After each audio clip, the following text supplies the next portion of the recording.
And welcome back to another episode of the Mediocrity Podcast. As always, I'm your host, Mike Forrest.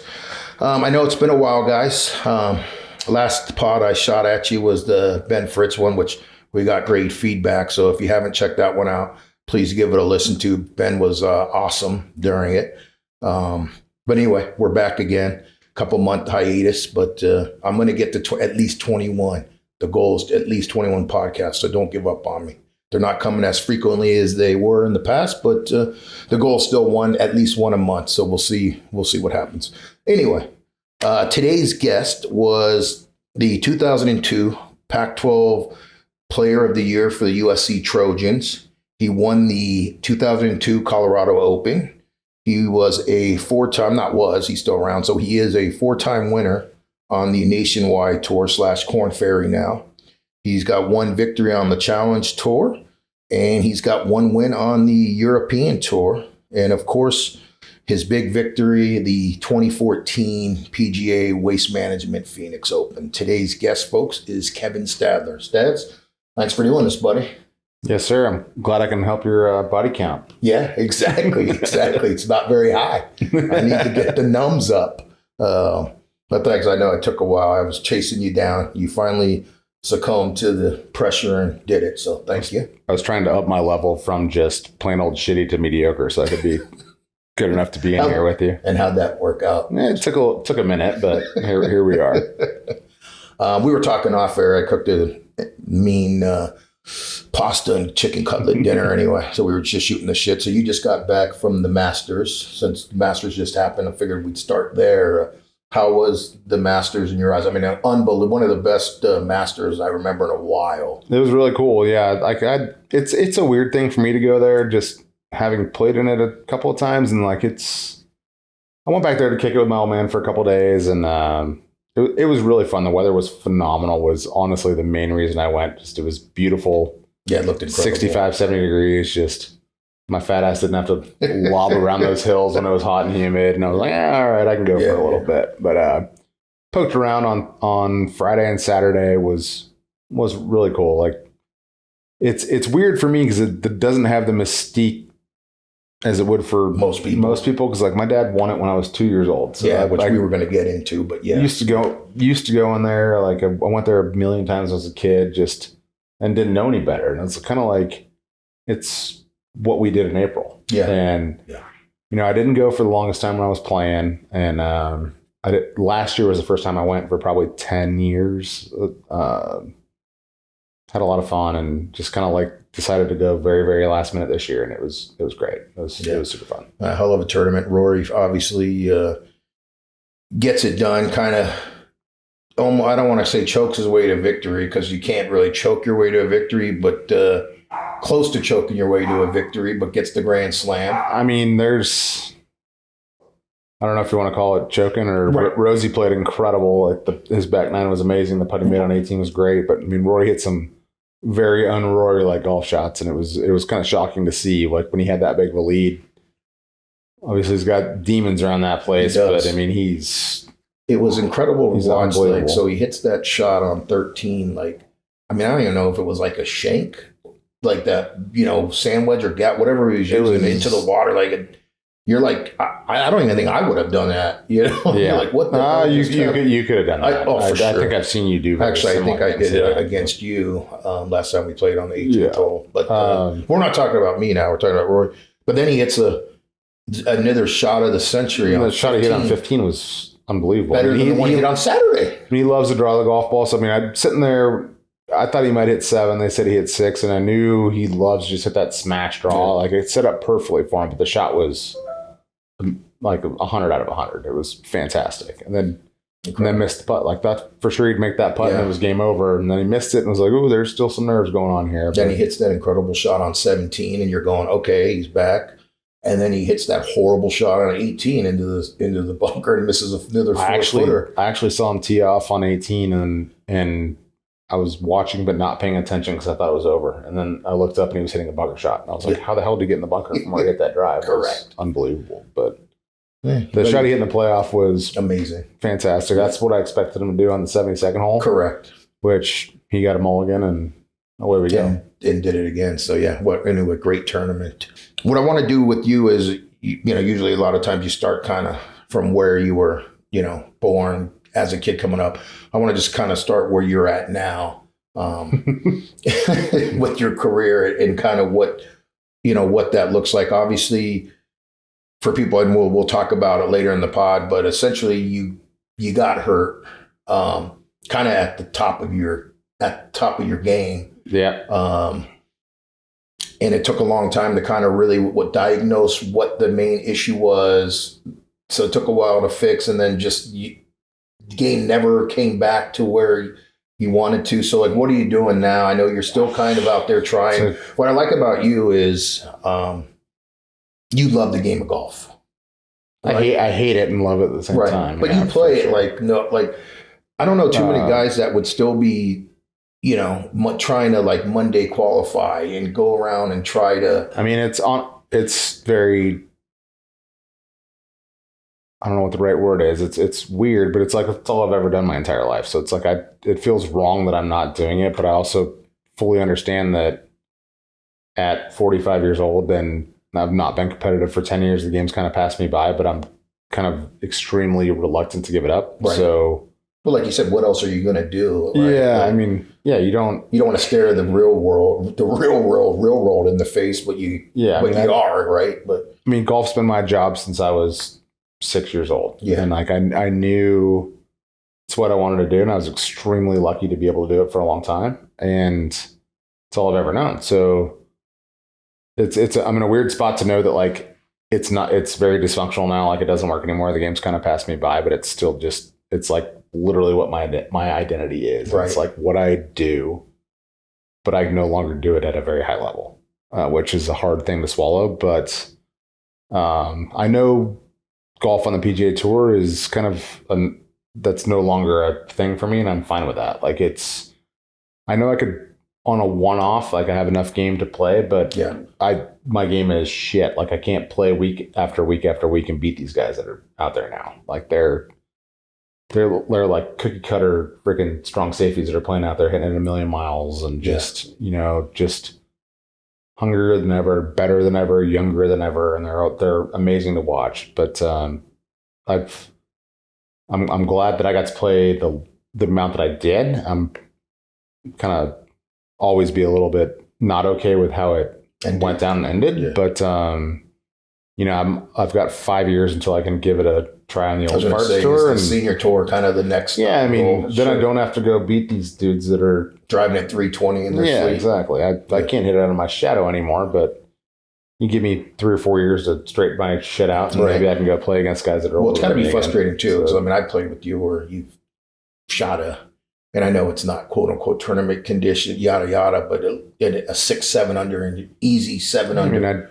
I mean, so you still have that in your bag. It's just, can you do it 4 days in a row? I guess, right? Is that? Yeah, I played today for the first time in 10 days, and I haven't been playing or practicing. Yeah. And I played with friends and played a tee up, like a short golf course. Like wasn't anything great, but I was expecting to go out there and suck. Yeah. And I think I made 8 birdies or something. I was like, oh shit, yeah, I remember how to do this. Like this is okay, and hit a lot of good golf shots, and it was fun.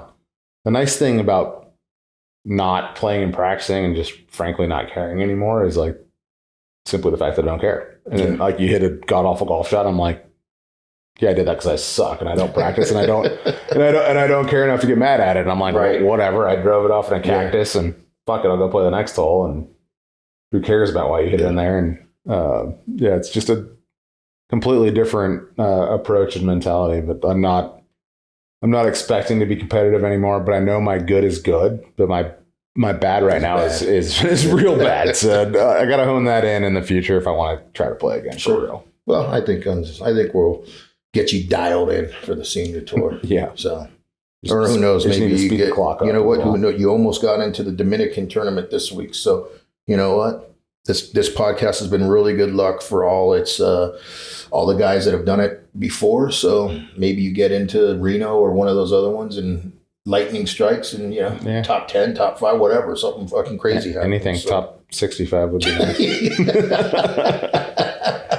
Anything maybe know that the tournament's 4 days, not 2. Right. It's only 4 days if I play the Monday pro-am and a practice round, and then Thursday, Friday. That's the way I get 4 days the last few years. But so, yeah, like playing through Sunday would be amazing. Yeah. Well, let's take it back. You were born in Reno, right? But grew up in San Diego? Is that so correct? My parents lived in Tahoe for like 10 years. When my brother and I were born up there, we moved to San Diego when I was like 5. I grew up playing San Diego junior golf as a little runt, and it was an amazing place to grow up for that. And, I was there from like 5 through 12 or 13, and just every summer there we had, almost a daily junior golf event to play there. Junior golf thing there in the 80s and 90s was just unbelievable. Yeah. My parents drove me all over the county and the city, and just they were so incredible for me. I didn't know any better back then, but we were driving 30, 40 minutes when I was 8 years old to go play a golf tournament 3, 4, 5 days a week in the summertime. Was awesome. And I didn't know any better. And like I said a little while ago, this has kind of been my job since I was 6. That's right. Just all I really remembered. At 6, you pretty much knew. I don't know about 6, but when I was young, for sure. That was just the sport you loved to play, though. Okay. Yeah. Gotcha. And you kind of alluded to it earlier when you were talking about the Masters. Your dad, obviously, Craig Stadler, almost a Hall of Fame career. Did he need one more? Definitely needed another major. But 13-time winner on the PGA Tour, won the 1982 Masters.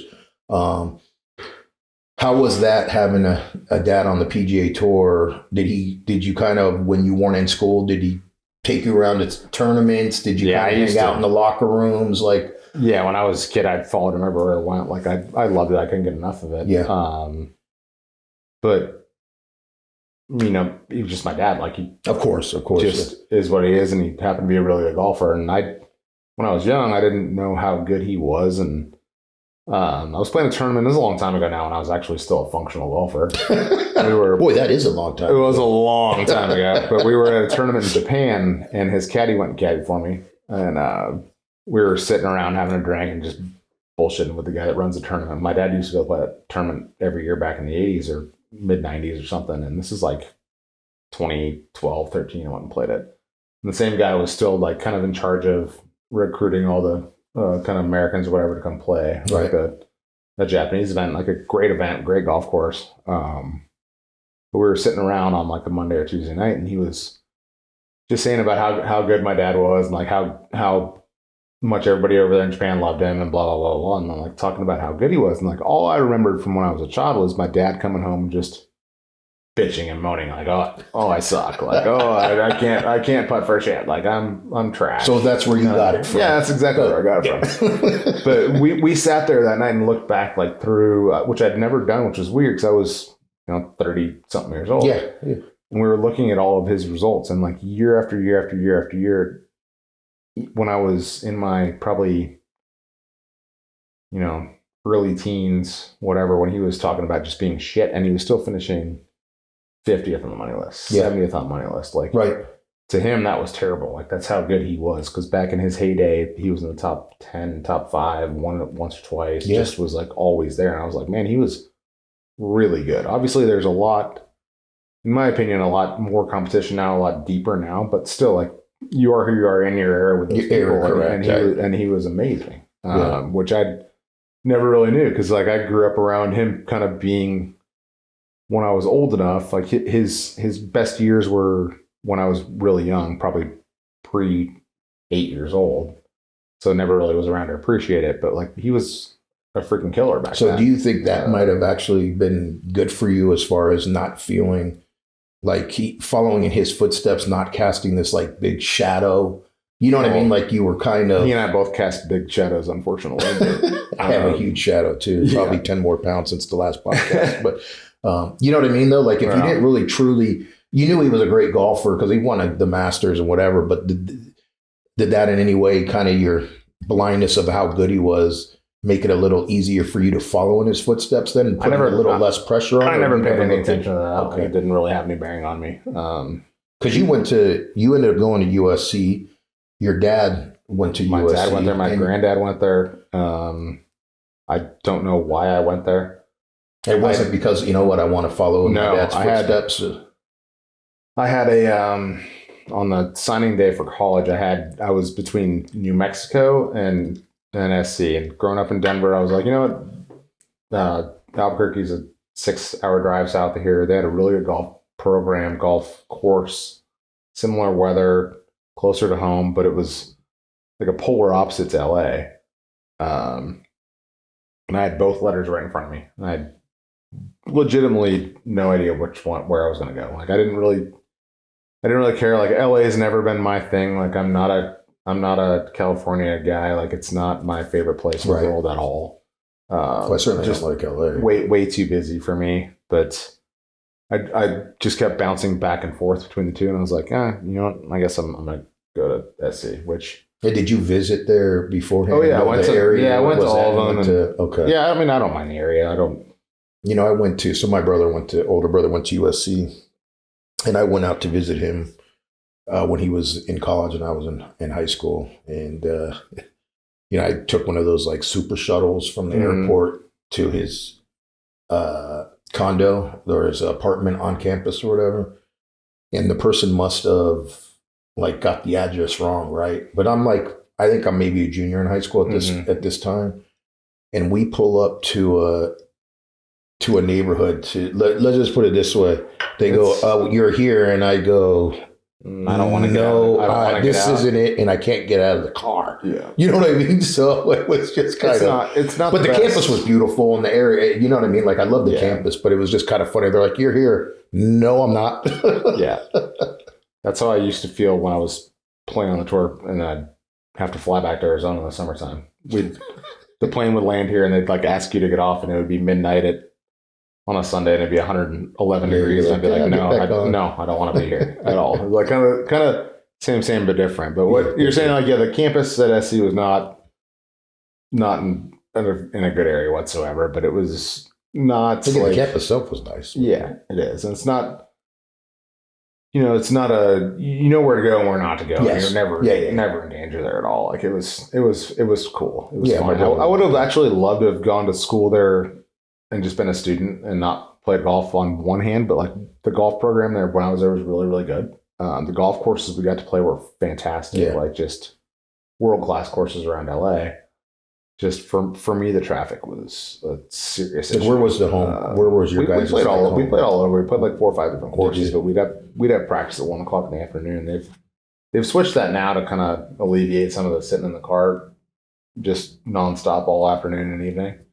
They practice in the mornings now, I believe, but I just kind of felt like I spent 4 years in the car sitting in LA traffic, which was a drag. Yeah. It is what it is. Like I legitimately didn't know where the heck I wanted to go, and like that's kind of my MO. I just don't really think things through and kind of decide things on a whim. And I was like, yeah, I'll go here. Screw it. Yeah. I'm glad I did in the long run, but it had no bearing that my dad went there. It was like being a quote unquote legacy thing. Because my granddad went there, my dad went there, but that had zero bearing on my choice. Because my dad's. He'll still root for SC, but we were never like, he's not like the rabid football fan or anything like that. So it never grew up like glued to the TV watching it every day and like having to root for him. But yeah, I just always thought like, it's not ballsy, but like, you know, it shows, you know, balls to follow in your dad's footsteps. He was also what you're talking about, like in the shadow, like he'd never ever cast any kind of shadow like that. Like he was ecstatic that I chose to take the life path that I did playing golf, but he really could have cared less. Like my younger brother doesn't play a lick of golf, and my dad didn't give a flying fuck. Like he would come watch me play and like not really want me to know that I was there, even though I knew that he was, but never pressured me into doing anything, never tried to teach me, he was just kind of like there for support, just to be there. Yeah, which is great. Was never ever a hands-on guy. Like I'm sure I learned. And it's good for you mentally that you didn't let it, not so much your dad casting that shadow, but you're mentally having him cast that. So I'm sure I learned an immeasurable amount about the sport from following him around and watching him and going to tournaments with him when I was a kid, but not a damn thing was learned from a hands-on thing from him. Like he was So I was in high school, and he came up. So let me back that up a little bit. It was kind of weird when I was young. I started playing golf left-handed because I would stand next to him and just whack balls the other direction. And then for whatever reason, I think he just was like too lazy to order a left-handed club, so he like made me play right-handed. But I played with the left-handed grip, so I played cross-handed. And he bribed me when I was about 10 years old. He said, "If you want to do this for real, you got to switch from that grip to a proper grip." Yeah. Proper grip. So I was playing baseball as a kid, and I was like, okay. And then I went to a 10-finger grip. And I was in high school, and he came up to me on the range, and he goes, "What the fuck are you doing?" And I said, "What am I doing? What?" And he goes, "Why are you gripping it like that?" And I said, "Gripping like what? Like I'm hitting golf balls. Like, what are you talking about?" And he goes, "Well, why are you using that grip?" And I'm like, I legitimately don't know what the hell you're talking about. Like, this is how I hit the ball. And he went up to the clubhouse, and he brought down 2 teaching pro guys, assistants from the shop. And he's like, "One of these 2 is going to teach you how to grip the golf club. Which one's it going to be?" And I didn't even know what a proper golf grip was. I had a 10-finger baseball grip.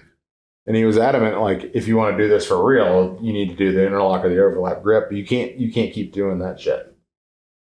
And I was like, well, okay. And then one of them showed me the difference between the 2. And I was like, well, one feels really weird. The other one feels okay. And I had to ask the guy, I was like, "Do I have to do this on every shot? Or is this just and they're like, yes, on every shot, you idiots." I mean, that's how off my dad was. Like, I was 14 years old and already a really good golfer, and he didn't even know how the heck I gripped it. Right. And then he knew he wasn't going to be the one to tell you how to grip it. Yeah, because he knew I wasn't going to listen to him. Right. So. Just like, Joe Montana was not his kid's quarterback coach. Sure. You know what I mean? Because they're not going to listen to Pops. Yeah, correct. How was your career at USC? Obviously, in the opening, I said you were a Pac-12 Player of the Year. It was okay. Struggled early on, and my senior year was great. I didn't win anything, but I played really well. Okay. I'm not positive anymore. I'm getting old and fuzzy, but I think I finished second 5 or 6 times my senior year. Never won anything, but did you win anything in college at all, or no? Really interesting. Nothing. So, I was right there, kind of like not every week, but almost every week we played. I was extremely competitive. Yeah. My quote unquote senior year, which was probably my like 4th sophomore year. Played really well that year. 5th year sophomore. Yeah, played really well that year. But then right after that, it was kind of weird. I turned pro. My mom wanted to castrate me because she was like, "You're not allowed to live in the house if you don't graduate. Whatever, you're on your own." And I played really, really well my senior year, and I was like, I'm going to go try to do this. How many credits hours were you short? A lot. Like, a lot. Yeah. Like, I knew going into my 4th year, whatever you want to call it, that you were going to be a golfer. I was going to need 5. And then I played well, and I was like, all right, this school thing's not for me. So I'm just going to play. And I played well, and didn't want to go back and not play because it would have taken a while. But then that first year playing mini tours, all of a sudden, I was right on the cusp of winning a bunch my senior year in college, or whatever, my 4th year in college. Yeah. And right when I got on the mini tours, I started winning left, right, and center. And just so that's funny. Did you win a lot as an amateur? Really? No. Okay. I mean, no. I mean, I won the World Juniors when I was 17. Okay. So that's Torrey Pines was a great one, and then I never won the next 4 years of college. And right when I got out, win. Were you in college when you and your dad won the father-son? Oh yeah, it's a scramble. Still, that's pretty cool though. Yeah, that was cool. It was really fun. Who did you guys beat for that? I think it was Hale Irwin and his kid. Back in the day. Hale and Steve. Cool. I think.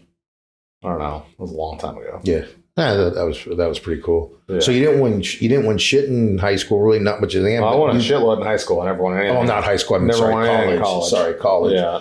Which is crazy because I think you were about to allude to it. Like, you really, Colorado Open, your very first pro tournament. Yeah. You won. Yeah. That was pretty surreal. It was unreal. Like, I turned pro that Thursday of that tournament. Like, when I registered, they're like, "You're a pro in our hand." And I was like, well, I guess I'll play as a pro. Yeah. And my dad was caddying for me, and just played great the whole week. And I think I won 40 or 50 grand for the week, and I thought I was the richest person on the planet. I was like, oh, all right, this is cool. This is an easy and game. Then like an idiot 22-year-old, I won 50 grand. I went and bought a car the day after I won. I was like, that's sick. I got some money. I'm going to go get a car. Yeah, my mom already told me I'm out of the house, so I guess I better spend something on how $84 I had left over to go find something to rent for the next year. But and then just kind of parlayed that into. Yeah. So what do you do after? Because you didn't get on the Korn Ferry tour until what, like I had about a year and a half in between. Okay. So I played mini tours. Much success doing that? Or? Yeah.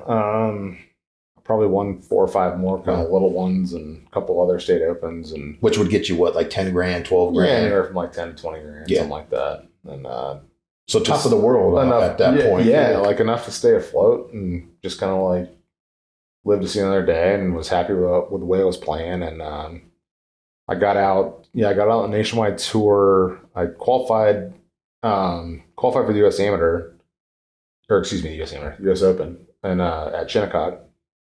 And just kind of, I was living here in Arizona, living in a house with like 5 guys, sleeping on an air mattress. Probably woke up in the morning after 20 beers the night before, and my phone rang at like 5 o'clock in the morning from some obscure area code, and it was a tournament in Western New York or in Eastern Pennsylvania at this place called Peak and Peak. It's a small ski resort back there, outside of Erie, PA. I think it was actually in New York. And this guy called me and he said, "Hey, I don't really know how to tell you this, but I found this letter that you wrote us asking for an exemption last year. And I usually always say yes or no to anybody. And you sent us this letter like 14 months ago, and I just got it on my desk this morning." Really? And it's 5 o'clock in the morning out here. And I was just like, who the fuck is this? Like, what's going on? Like, don't know up from down. And I just got, and he says, "Anyway, we got a spot this year if you want it." And I just kind of like snapped to it. I was like, "Who is this?" And he told me the whole thing again. He's like, "So do you want it?" And I said, "Well, yeah, I'd love to." And it was the week after the US Open at Shinnecock that I just qualified for, like the week prior. Oh, okay. And I was back here in between before I went back to New York. And I played really well at the US Open. And then that year at that tournament, the golf course died Friday night. It just turned into concrete jungle. And that's the US Open you're talking about. It was impossible. I shot even par the first 2 days, and I shot 27 over on the weekend. It was the hardest shit I've ever seen. I had no idea how to play that kind of golf. Was that the year Goosen won it? Okay. And was that the year where it was still like Mickelson like hit his ball off of the green because of the no, I don't think I don't think that. I thought somebody did something probably because it was borderline unplayable. It was unplayable. Yeah. It was silly. But then I went to play the very next week on the Nationwide Tour, and I was like, "Oh, there's this lush green Western New York grass. Like, this is easy." And I won the tournament, like out of nowhere. So like, had no status in that tour, won there, and then just kept playing well. And I won 2 weeks later, and like after 2 wins, you had a tour card, and I was like, "Well, this is incredible. Like, where'd this come from?" And it was pretty cool. The one tournament you won, the Lake Erie, which charity class. That's the one. Yeah.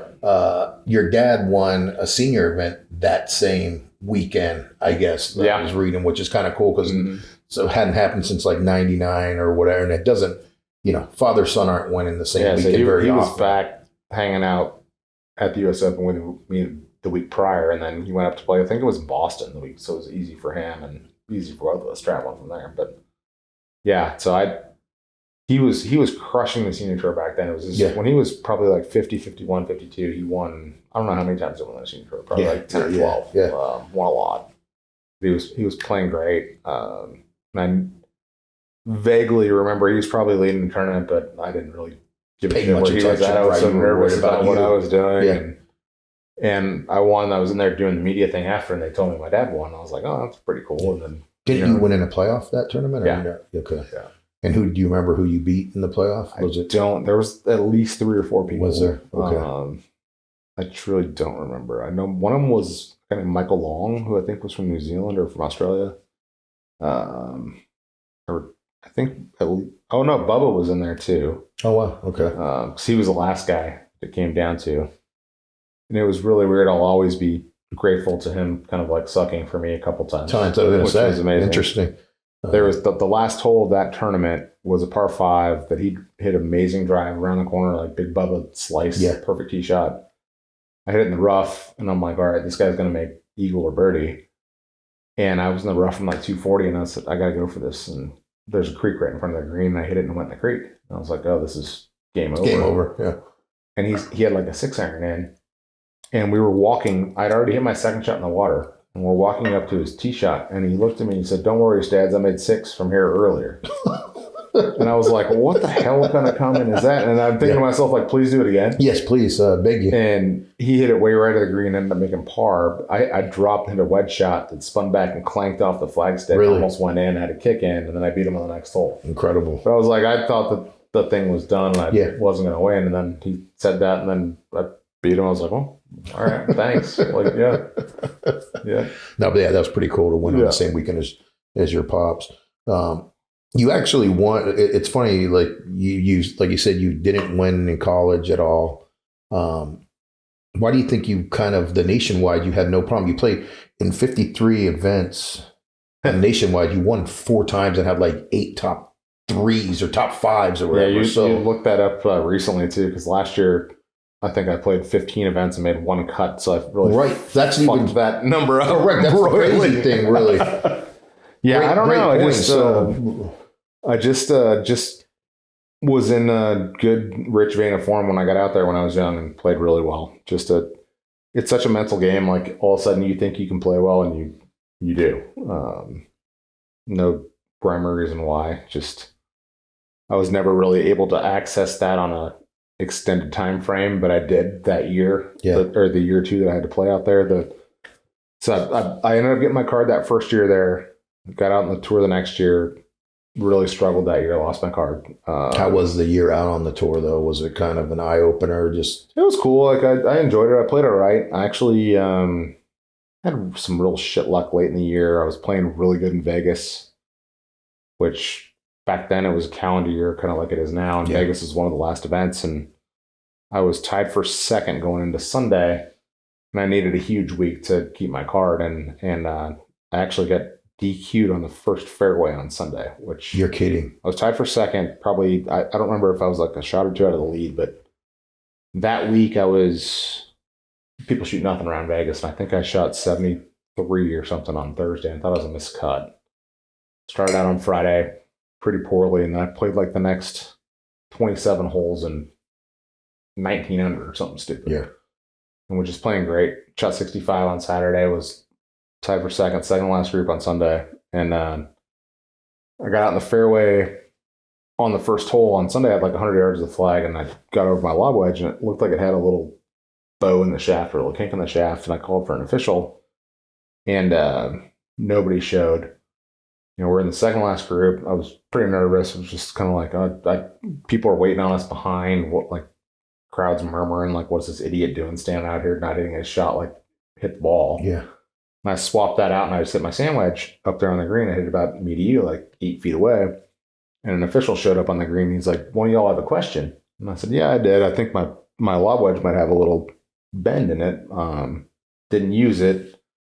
I have another one in my trunk if it's replaceable. Like, what do I do with this?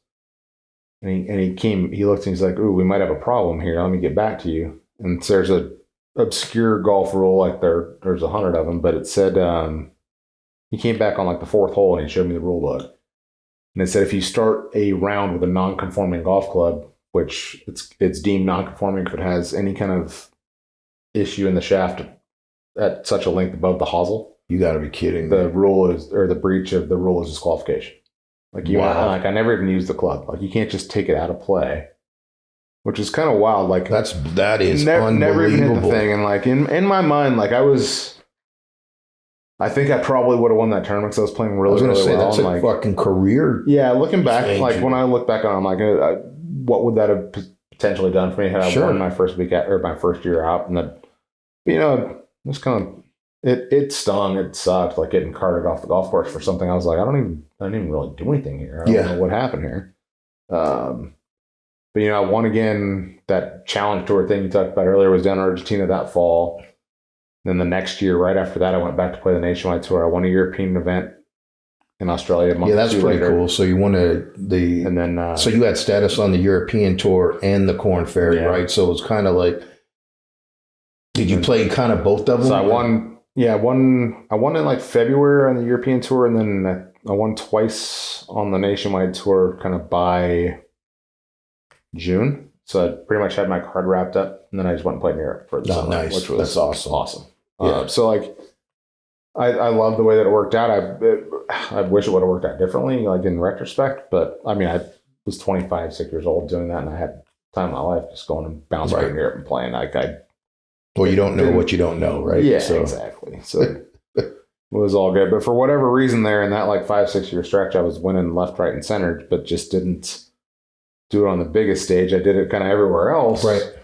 Why do you think you couldn't take that? I don't know. I was never super comfortable playing on the PGA Tour for whatever reason. I'd always play well. Even the tour events that were outside of the States, I would play well. Like when I was just here, there was some sort of mind block up here where I just never was super duper comfortable. Excuse me.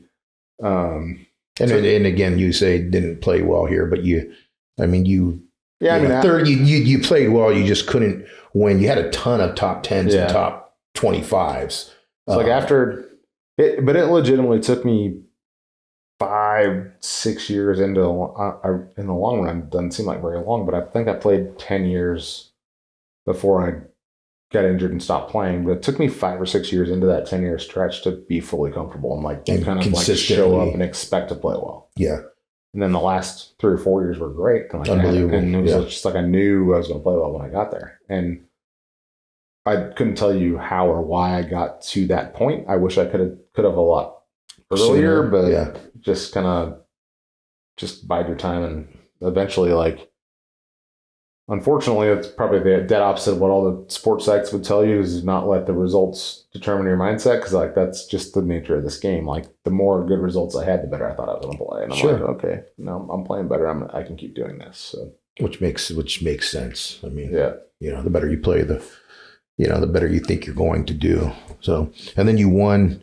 You actually lost in a playoff at the Wyndham Championship, right? When was that? Was that like 09? That was actually the only other year I wasn't fully exempt on tour. I don't remember what year it was. 09-ish, 08, 09. And you shot like 60, 63, 66, 66. I don't remember. Oh, yeah, I looked it up, which is crazy good. And then you lost in a playoff too. All I remember is I had about an 8-footer to win on 18. Did you really? Hit a putt that I would hit again the exact same way every day for the rest of my life. And I thought it was dead center, and it just lost speed and broke across the front. Like when I hit it, I was like, oh, that's it, I won. Yeah.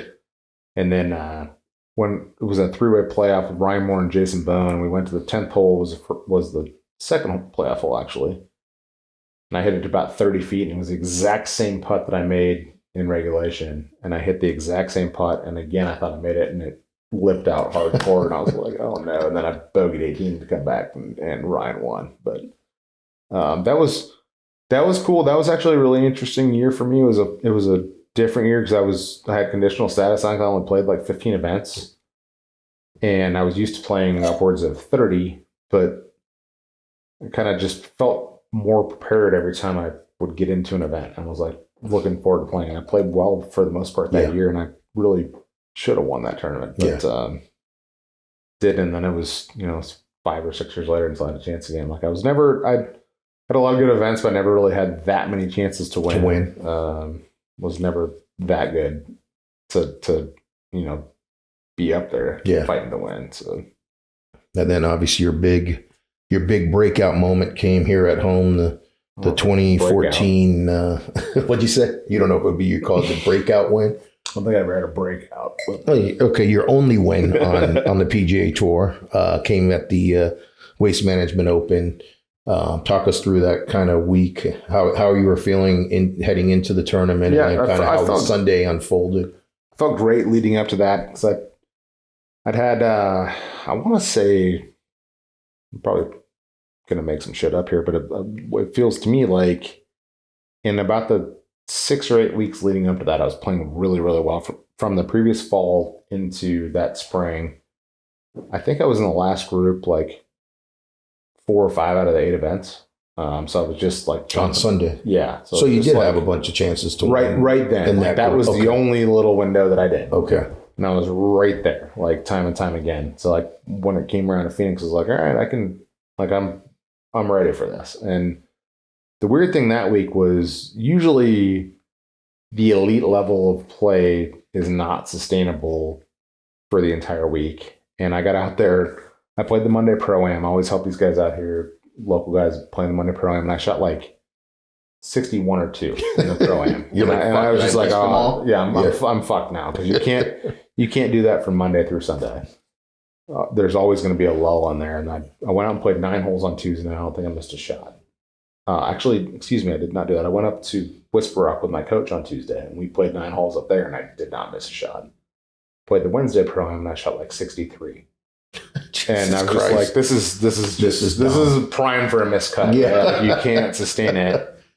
But I don't remember what I shot. I think I shot like 65 on Thursday. I was like, oh, okay. And then I played solid on Friday. I think I played all right on Saturday, and then Sunday I was 1 or 2 back starting the final round. And who was leading? Bubba was leading that? Bubba, okay. And I don't remember if I birdied the first 3 or if I parred 1 and birdied 2 and 3 or something. I think you birdied the first 3 when looking back. But I remember I birdied 9 and I had like a 1 or 2 shot lead and it was easy. I was just kind of like in this weird flow. Yeah, it's got to feel good. It was just easy. Yeah. And then I had a double on 11. I 3-putt 11 for double, and it was just like a massive jolt wake up call and just freaked me out the rest of the way. And I did whatever I could to fuck it up, and luckily didn't. So it was a great week. Obviously, it was super fun. And then like you said, you had Bubba in the one playoff on the nationwide, and it was you and him down the stretch, and he fucked up and made bogey for you on 18 to kind of help you there too. Yeah, I had about an 8-footer to win the tournament without him fucking up for me, and I fucked up first, and then he fucked up after. So it was very, very nice of him.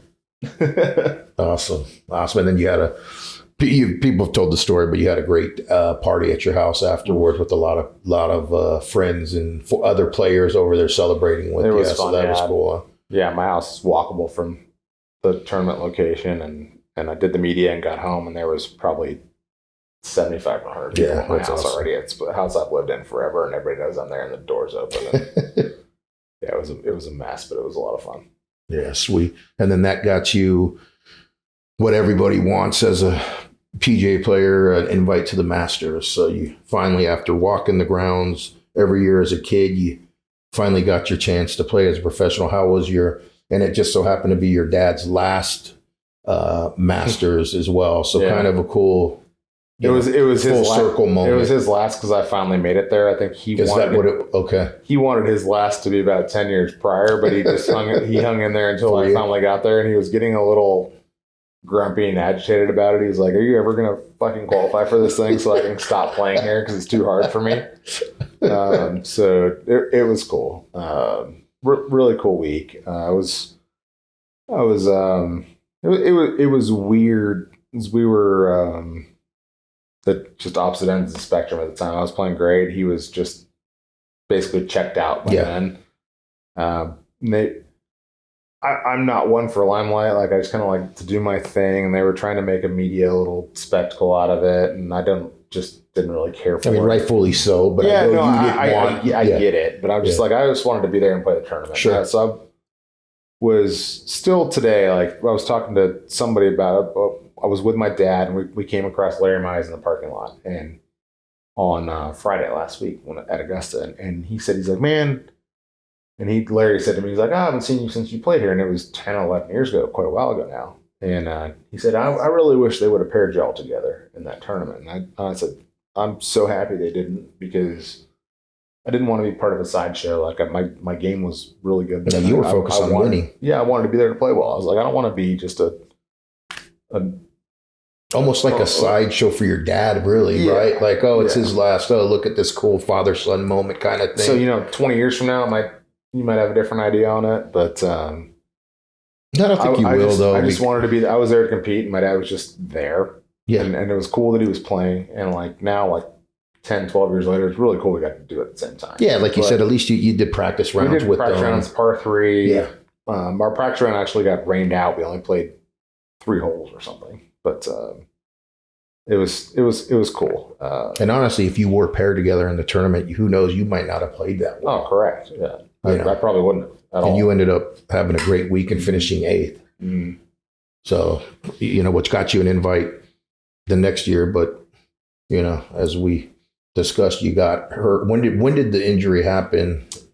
The end of that season in like October-ish of 14. So I hit I was playing the BMW, like the third FedEx Cup event was at Cherry Hills in Denver. So I was really looking forward to that one. It's 5 minutes from my house in Denver.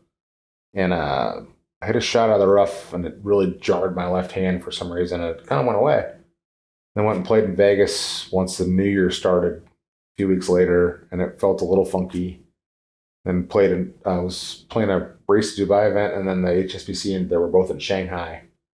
And the first event in Shanghai, by Sunday, I couldn't reach par 4 and 2. Like I couldn't hit it 200 yards because I had just like a firecracker going off on the outside of my palm, and didn't know what was going wrong. Like it just hurt like hell. Like I couldn't get through it, couldn't hit it. I was just afraid of impact.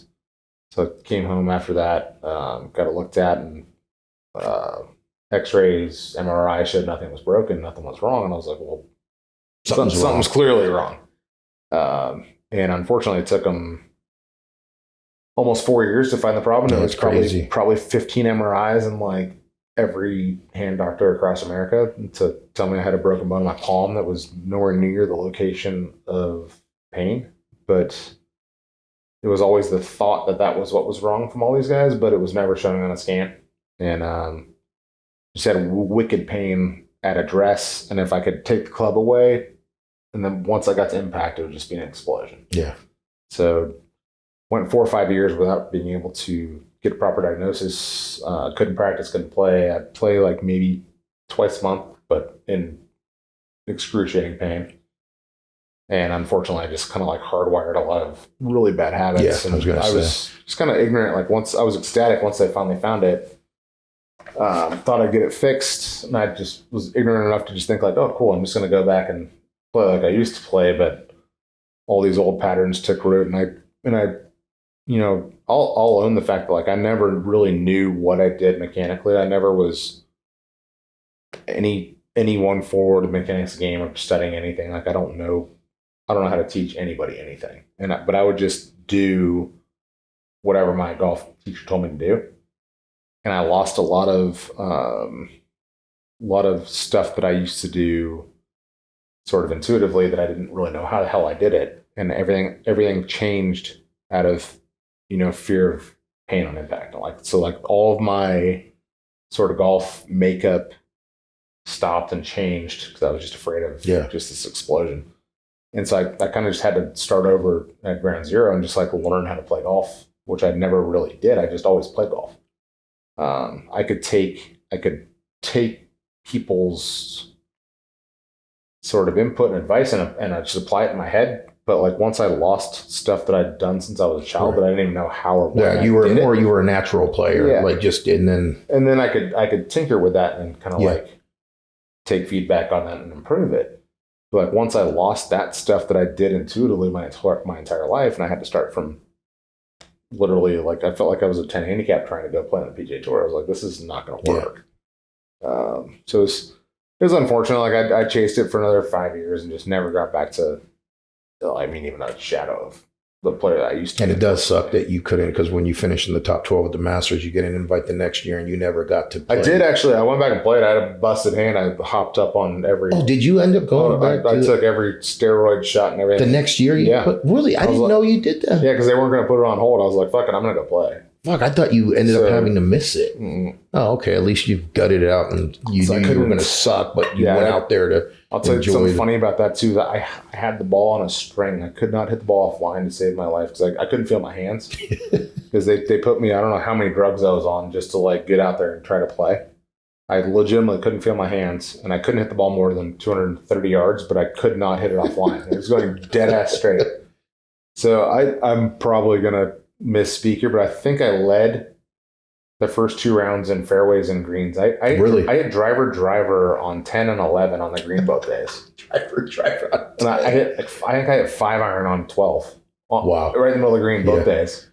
But I 3-putted like 18 times because I couldn't feel my hands. And I was just like, well, Just well, was the anchor band then as well, though? Or? I don't believe so. No, okay. Like, so just because you couldn't feel your I literally, I couldn't putt it within 20 feet of the hole. Fairways and greens, huh? That it was just a disaster. Yeah.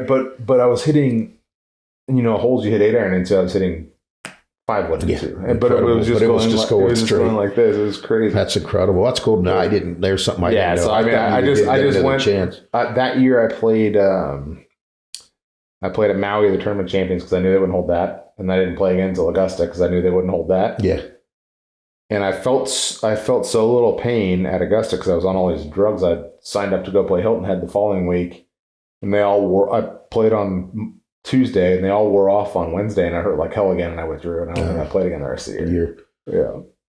And then just like you said, and then it was just 5 years or 6 years of trying to piece something together. Since then, it's just been miscut after miscut after miscut. How do you look back on your, like, what would you say to 10-year-old Kevin, like, as far as like, if you told him you had the career you had, would 12-year-old or 10-year-old Kevin go, man, I hope that's my career? Like, are you satisfied with your career? Or do you feel like you should have got a little more? I think I probably at that age thought I would have been a hell of a lot better than I was. But I mean, I don't know. I'm perfectly happy with it now. Yeah. I wish it would have lasted longer. I think I could have done a little bit better than I did, but just had an unfortunate set of kind of stopgag in the middle of it. And I don't know. And really out of your control. I mean, nothing, is what it is. Yeah. Like I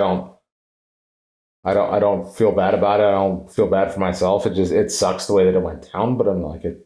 Well, you had a great career, really, right? You won on the PGA Tour. Not everybody can say that. 4 wins on the Korn Ferry. Listen, it ain't easy winning on that tour. Yeah, not anymore. So you won all around the world. So can't complain about the career, really. Nope, not at all. So just wish it would have lasted a little longer. Yeah, well, like you said, it might not be over yet. So we got the senior tour in a few years, and again, maybe you get into Reno or Puerto Rico one year or whatever, and never know. Lightning strikes. You never know. So all right, well, we're gonna get to the shooting the shit segment. So that's a couple random questions the fans want to know, i.e. me. And then, we'll leave it at that. So first question, what was your favorite tour event? Probably Mayakoba in Mexico. It was kind of a short-lived event. I love that. I love the golf course. I love the town.